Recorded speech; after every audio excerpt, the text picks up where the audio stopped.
Hi everyone, I'm Simon Tate. I work for Northumbria Police as a business intelligence analyst.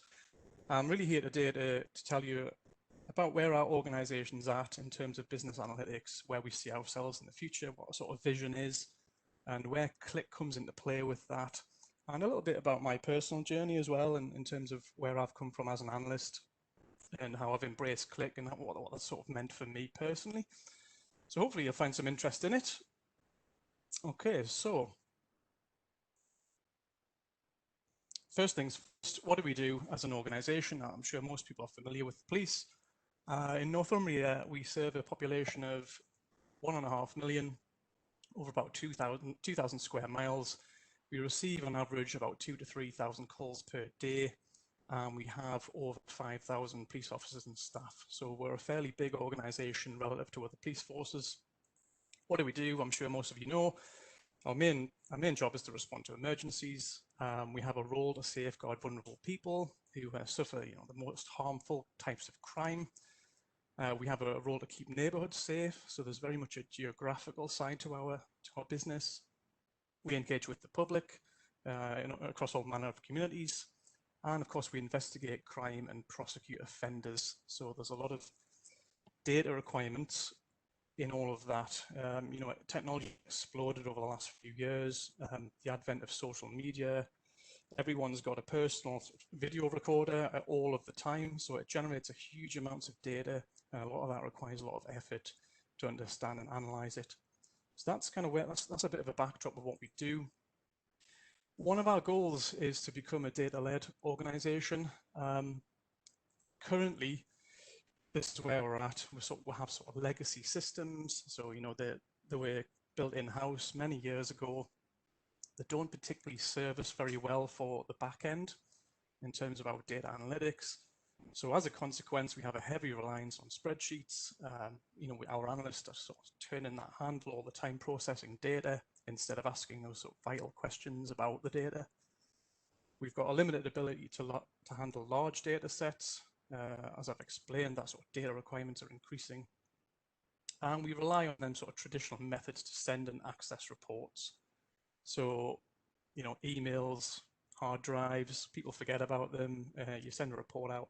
Our senior managers, find that they get reports from all different angles and find it difficult to sort of get that whole picture in one place. So that's kind of where we are at the moment. We're moving into phase one. We're building some new systems. So we're working with some of our partners to do that, to bring in a new police system, contact management system. On the back of those systems, we want to build intuitive interactive apps. Of course, we've chosen Qlik to do that. We want real-time data, as much as possible. There's a real hunger for that across the organization because we're very demand-driven. And we want agile platforms. So we want, officers are often out and about. So we want them to have access to data wherever they are and whatever device they're using. Self-service, I know Simon mentioned democratizing data earlier on. That's very much something that we want to embrace. We don't want police officers and staff to have to ask analysts for data when they want it. We want them just to access it themselves. If it's a simple enough query, that they can self-serve, get data much quicker, free our analysts to do what they're there to do. Our vision for the future is to really get a deep insight into the community and workforce needs. Have a greater understanding of our capability to meet future demand. So it's no good just knowing that we're set up now to deal with what's thrown at us. We want to know what's coming a year, 2 years, 3 years down the line. There's very much a drive to do that across the police service so that we're better sort of kitted out for the future. A high performance data literate culture is an aspiration of ours. And of course, we want to use big data. We want to broaden out the kind of data that we share with partners and use with partners. There's social demographic data, all kinds of things that we can get our hands on to enrich the sort of picture of the community and how we can serve them better. So that's a broad general picture of where the organizations are, where we see ourselves heading, and how we think Qlik will complement that. Choosing the right partners, of course, we're not going to get there on our own. So why Qlik Sense? Well, for us, we were already using QlikView for probably the best part of the last decade. We found it didn't really suit our needs now because it's sort of one application, it's very big, it's quite hard to use for our users, given the nature of our organization. So we wanted something a little bit more agile. Of course, that Qlik engine that was mentioned earlier, we've thrown large data sets at it. Our call handling data, for instance, this is huge, and it just chews it up. It's absolutely brilliant at handling large data. It's an agile platform, as I mentioned before. We have officers out and about most of the time. They're not office-based, so they need to access data from their devices. One thing I've personally found is it's not as complex to learn as perhaps some of the other systems that are out there. On a basic level, if you want to produce a basic dashboard, you can do that very quickly. Of course, you've got that power to take it as far as you want and be as complex as you want with it. But that sort of starting rung, for me, I found quite useful. So we want to build multiple tailored dashboards according to whoever's our users are across the organization. End printing is a good feature of Qlik. If you can't afford the licenses for everybody, for instance, you can produce reports and tailor them to a specific audience across your organization. You can have alerts that trigger them if certain metrics trigger, so that's quite useful as well. And again, personally, I find the community within Qlik really, really supportive. So not just with networking, but also online. If you have if you get stuck and you're problem solving something, you generally find an answer online, or you'll find someone who's willing to engage with you and help you out. So that really appealed to me personally. Why Perfect Image? We started working with Perfect Image in 2019. Personally, myself at the end of 2019. They're in the region. I think they're the only elite partner, as far as I'm aware, that we have in the Northeast region. So very knowledgeable about product. They're a local company, which really stood out to us because the relationship between us and the community is a really vital one. And we've all seen recent examples of when that goes wrong internationally. So having someone who understands how the community is in the Northeast and some of the challenges that we face is really important to us. We like a supportive, sort of hands-on, practical approach, down to earth. We have very practical, hands-on people who work for the organization with our officers, so they have to relate to that. And again, with us being demand-led, we find that flexibility and adaptability to be really useful. And we've sort of pounced on Perfect Image a few times to say, oh, can you give us a hand in a couple of days? And they've always been quite amenable to that, even though we're a pain to work for at times. So, that's been quite useful for us. My personal experience, so I've been an analyst since 2004. Yeah, some might consider me a data dinosaur. I probably consider myself as a bit of one of those. Immersed in the sort of Excel world, with that limit of 60, 70,000 rows of data that you often hit, having that inability to explore bigger data sets. So that's kind of where I've come from. I'm new to Qlik. I got a new role in Northumbria Police last year, the back end. So brand new to Qlik. Even the QlikView we had before, I wasn't in that team at the time. So very, very new to Qlik, but really enjoying it. I really enjoy the data modeling side. As a lot of us will know who work with data, when you're churning away in Excel or a similar product, you've got to do the same repetitive things over and over again. Whereas I find if you can crack a data model, you do it once and then it works for you forever. And then you can make adjustments when new data sets become available. So I really enjoy working with the data modeling and getting that right and sort of problem solving that. And also like user experience. So I like designing apps that work for people that aren't really data literate or don't understand data very well, and sort of making that slick. So they're personally some of the things I enjoy about Qlik. So built my first data model with Perfect Image support in April of this year, and we're about to launch our 4th app. So we've kicked a few out now.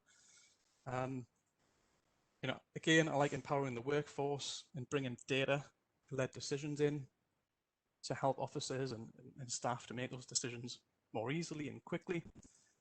And so far, I've got to say that the officers and staff, and we didn't know how this was going to go down, but they've really embraced it. And we know because we can see the usage stats. so you can really monitor quite closely how people are using it, and it's been engaged with really well. So that's satisfying to see. Okay, so some of our dashboard examples. This is the first dashboard that I built. It's quite a simple one. It's just one element from it, but it shows call demand over time. So this is the month of March. So your blue bars are the calls that are coming in through 999, and then the orange line is our ability to answer those calls within a specific time. So it's essentially our performance. So what was gratifying about this is straight away, I mean, COVID came in just about then, and you'll notice on the chart that our weekend demand, so the little spikes we're seeing every sort of 5 or 6 days, virtually disappeared when COVID sort of took a grip on the country. Of course, the nighttime economy shut down, pubs and clubs closed, so the sort of disorder-related incidents and crimes that happened disappeared for us as well. And as a consequence, our performance improved. Of course, we had less demand, and that's the real kind of point about this dashboard is, and it's a start of a 10 because we're going to build on this, but it's understanding that relationship between our demand and our capability to respond to that demand. And that's where I see Qlik coming into play for us and sort of filling that gap. So that was my first dashboard. Again, you can drill down into the data. Another thing I really like about Qlik, which is difficult to do in other Excel and other likewise programs, is you can drill in and out with the data as much as you want. So whether you're at a year or a month or a week, day, hour. So if you have a particular performance issue on a day, you can get to the hour straight away and see which hour it is, and then you can start asking those questions. How were we resourced at that time, and are we set up to deal with that? So it's really useful. Conversely, we had the opposite impact on our digital channels. So we have a various number of ways you can contact us, whether you want to report an incident online, tell us something, or come through our web chat. And we saw a dramatic increase in that throughout COVID. I mean, you can see where it was at, around about mid-March.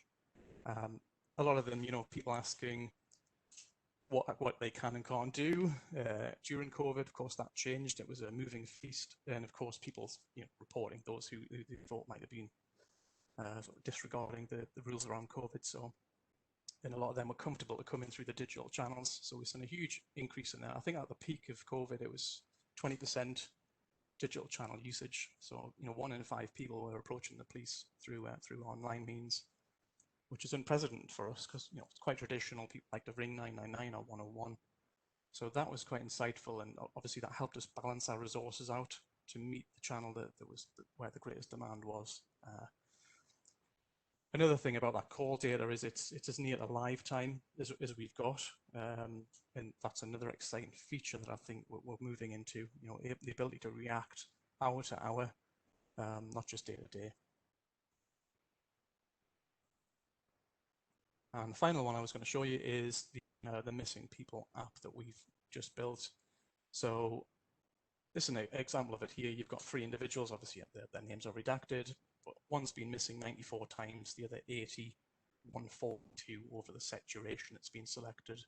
And what the officers and staff who deal with missing people can do is very quickly see where their locations are that they've been found to date. So obviously you can select one individual if you want and see, well, all right, that's probably where I need to start my inquiries because that's likely to yield the result. We've got missing from locations in there as well, so our officers can problem solve with locations that, where people go missing from regularly and sort of address the root cause. So it's really starting to have an impact operationally for us in our ability to, our speed of response and our effectiveness, which is really good to see. So what's next for us? As I say, we're getting a whole load of new systems, so we'll be migrating across to those, which will give us a few headaches if we have to rebuild our data models.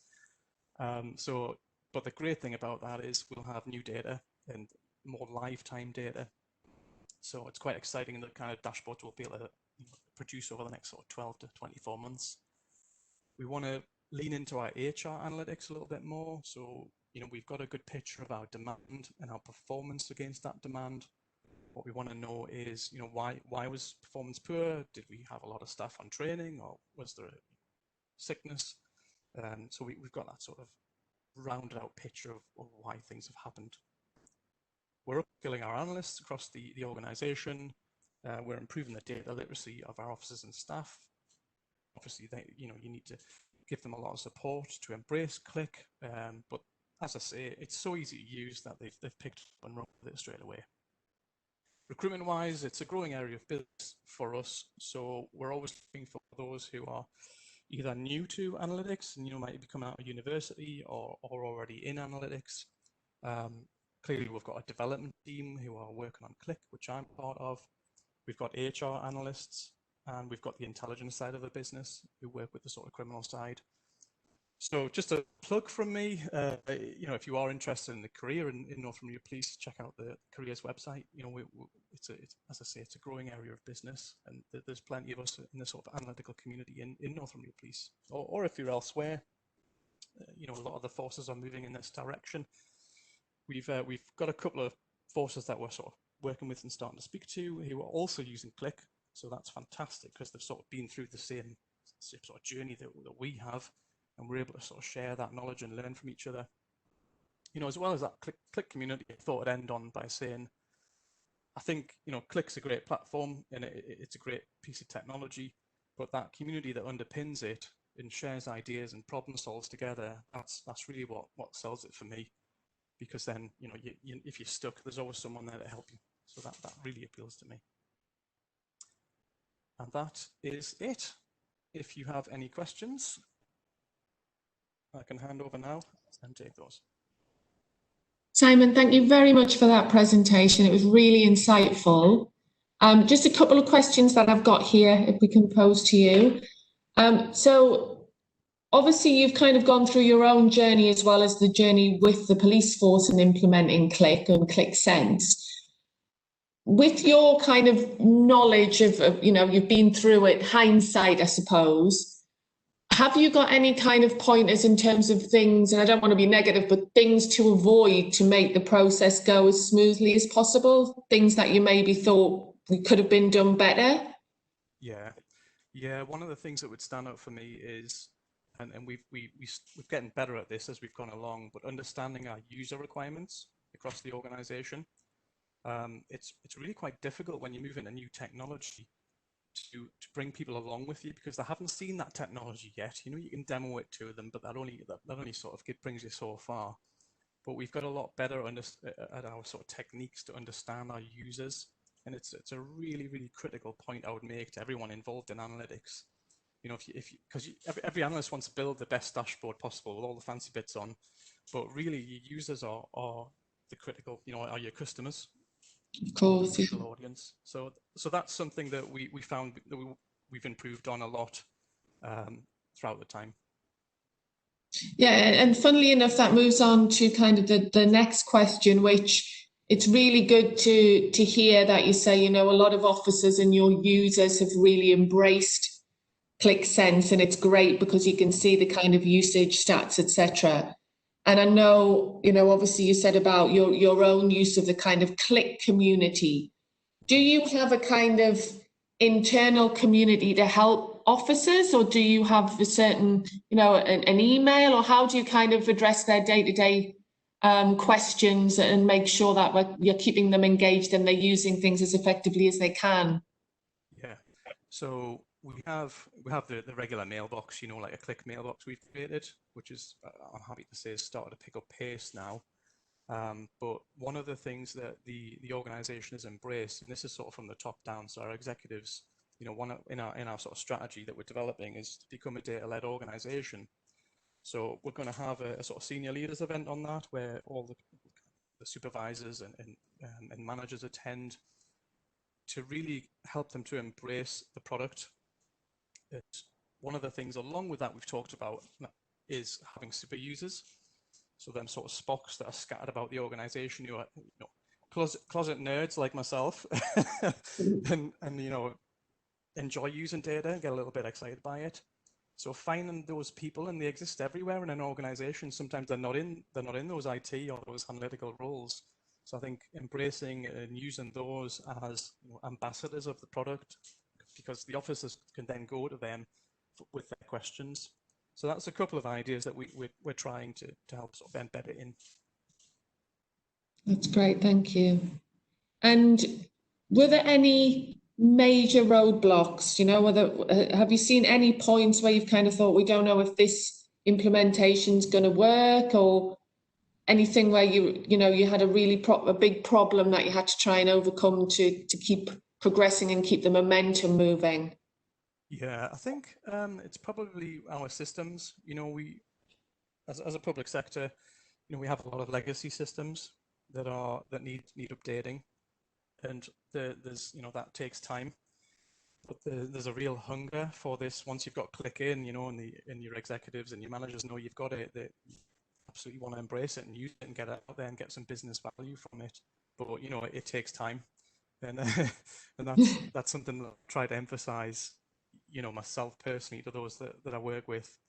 But it's trying to sort of manage that passion. You know, you don't want to sort of dampen it down, but also the fact that this is a long game. You know, I mean, that strategy that I was talking about earlier in the presentation, you know, we've got a 5-year strategy to get to that vision, but everyone who wants to be here now. So some of it is a little bit about taking your time, getting things right, getting the data architecture set up properly. You know, ICT, of course, our IT department have a massive demand on them to build new systems. So we come along and say, no, we want access to those systems. Well, we're currently building them, you know, so they have to juggle getting them launched and making sure they work with the data analytics side.